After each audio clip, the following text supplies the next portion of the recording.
안녕하십니까, 주성화입니다.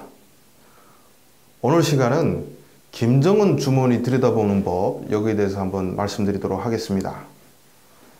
요즘에 그 대북 제재가 사상 최강이고 아주 강력해가지고 김정은이가 뭐 죽겠다, 뭐 이런 전망들이 많이 나오고 있는데, 일단은 대북 제재가 적용해가지고 김정은 주머니가 비어있는지, 아직은 뭐 숨겨놓은 돈이 많은 것인지, 이런 것을 우리가 어떻게 판단하냐, 그 판단하는 기준에 대해서 한번 말씀드리도록 하겠습니다.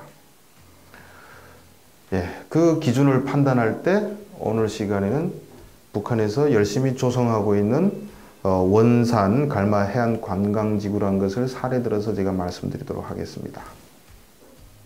자, 이 사진이 바로 올해 4월 6일 원산 갈마 관광지구를 방문하는 김정은의 사진입니다. 북한에서 공개한 사진이죠. 보니까 뭐 턱 군살은 더 많이 찐 것 같은데요. 이게 어쨌든 좀 다이어트는 잘 아직도 안 되는 것 같습니다. 근데 보면 이 공사 현장을 보면 아직도 지금 외부 골조 공사가 마무리 안 된 상태다, 이렇게 볼 수 있습니다. 보통 건설에서 골조만 마시는 것이 한 30% 정도 했다고 하는데 아직 30%도 못 했다는 거죠. 이것이 북한이 공개한 원산 갈마 관광지구의 전경입니다. 이 백사장, 원래 이게 갈마반도 백사장은 모래가 아주 곱기로 유명하죠.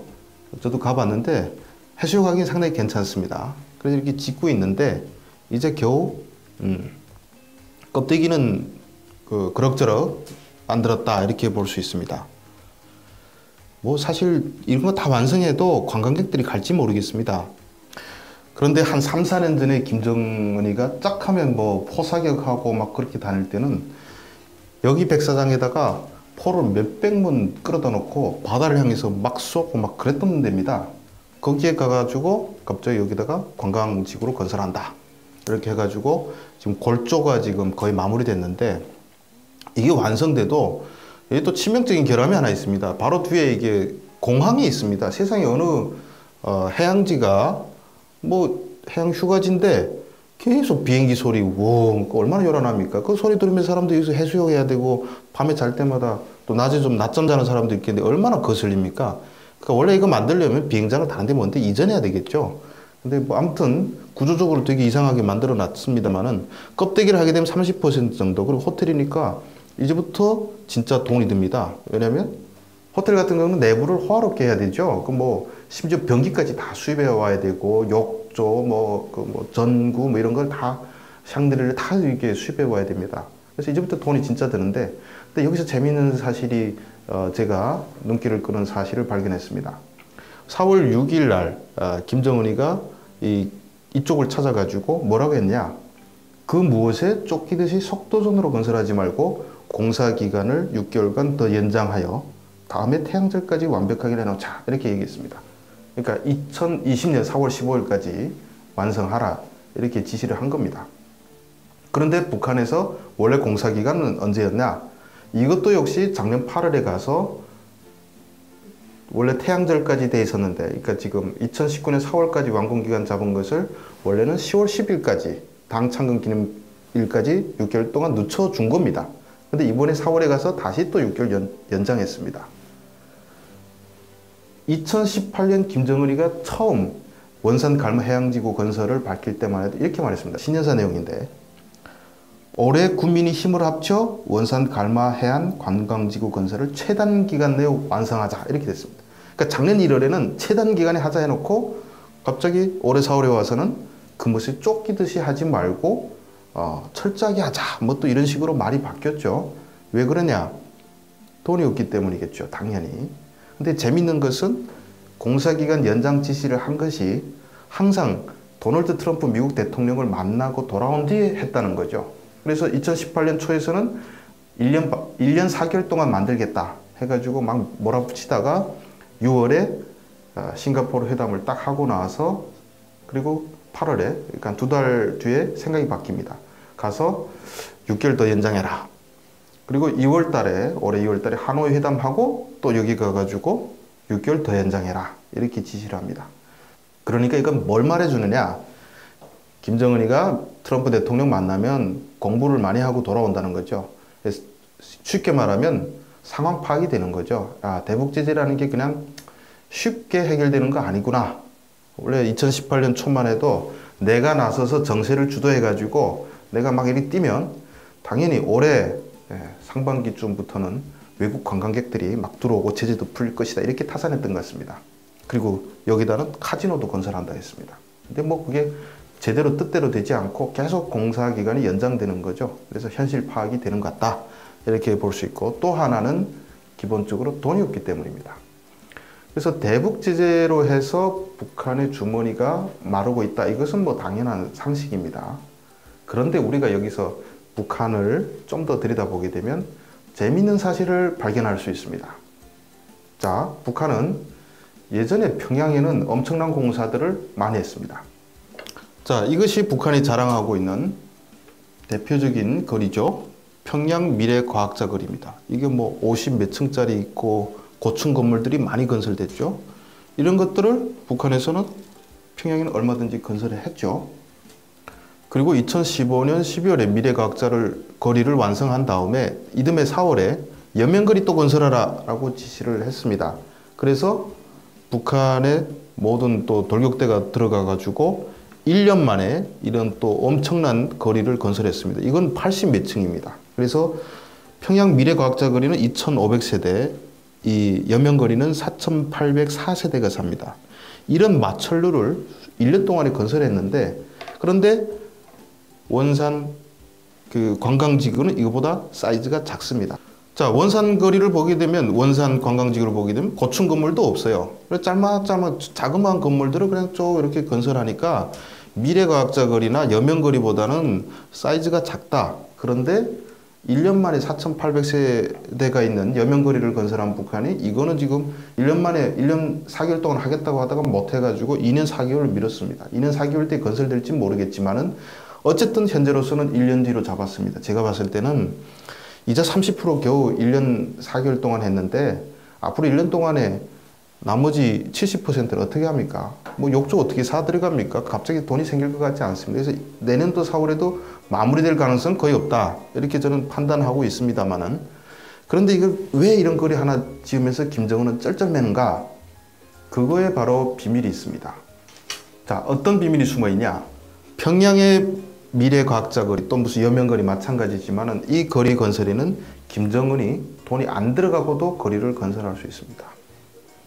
그게 바로 돈주들의 돈이 들어가기 때문인데요. 김정은이 가서 여기가 너무 후졌으니까 이거 다 밀고 거리 하나 건설하라 이렇게 지시합니다. 그리고 군부대까지 다 동원시키죠. 인력까지 해결해 주는 겁니다. 그러면 기관들끼리 이게 그냥 뭐 막 지어지는 게 아니고 힘 있는 기관들끼리 또 싸움이 붙습니다. 그래서 뭐 외무성은 이거, 뭐 무력부는 이거, 보위부는 이렇게 나눠갔습니다. 서로 좋은 자리 차지하겠다고 싸움 붙죠. 이래서 힘 있는 기관끼리 목 좋은 자리를 차지하게 되면 그 다음부터는 돈주들이 돈이 들어가게 됩니다. 돈주라는 게 뭐냐? 우리는 북한에서 무슨 무역하는 사람들, 사업하는 사람들이 돈이 있다 이렇게 생각하지만은 실제로 북한에서 제일 돈 있는 사람들은 권력을 가진 간부들입니다. 특히 권력이 모이는 중앙당 간부들이 돈이 제일 많아요. 이런 사람들은 숨겨놓은 돈들을 돈주라고 뭐 불리우는 그런 쉽게 말하면 바지 사장이죠. 그런 사람들, 똘똘한 사람들 하나씩 데려다가 내가 돈 줄 테니까 굴려라. 그러면 이 사람들이 뭐 택시 회사도 하고 무슨 뭐 수산물 기지도 하고 이런 식으로 하는데 현재 북한에서는 제일 돈이 되는 사업이 바로 부동산 개발입니다. 아파트 하나 건설하게 되면 한 4배 내지 5배 정도 나옵니다. 그러니까 돈들이 다 이게 몰려가요.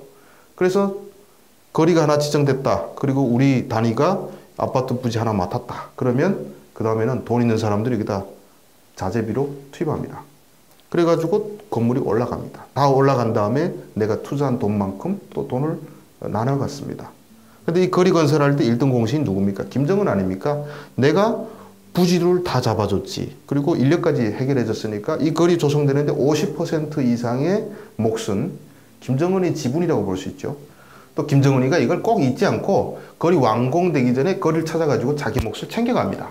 그래서 자기가 다 가지는 게 아니고 정책적으로 우대해주고 밀어줘야 될 대상이 있죠. 그래서 예술인이라든지 그리고 뭐 과학자들 밀어줘야 된다. 그러면 이거는 예술인들한테 나눠줘. 이거는 뭐 과학자들한테 나눠줘. 이런 식으로 자기 목 떼갑니다.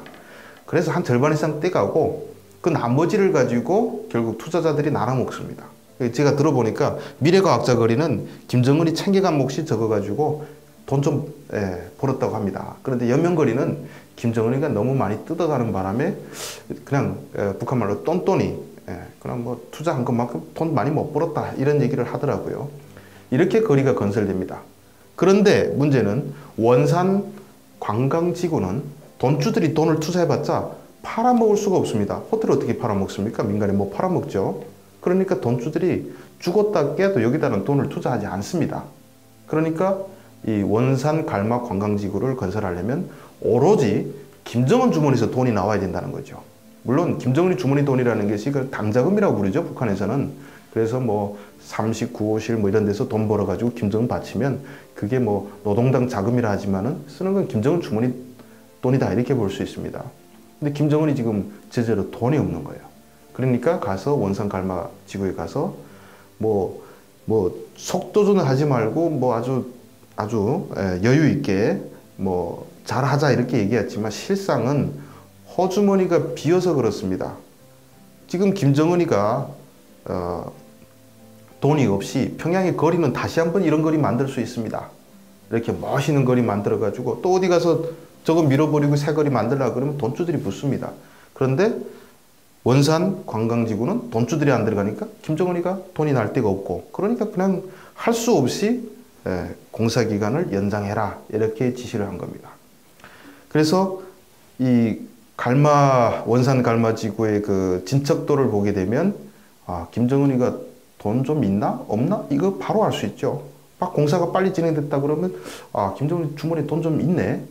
제재가 잘 먹히지 않네. 이렇게 판단할 수 있는데 저 공사가 골조만 지금 겨우 올라갔는데 저기서 스톱 돼가지고 내장이 잘 안 된다. 그러면 결국은 김정은이 그 주머니가 텅텅 비어 있다. 이렇게 판단할 수 있습니다. 다시 말해서 원산 갈마 관광지구는 김정은의 주머니를 들여다볼 수 있는 시금석이다. 이렇게 판단해 볼 수 있는 것입니다.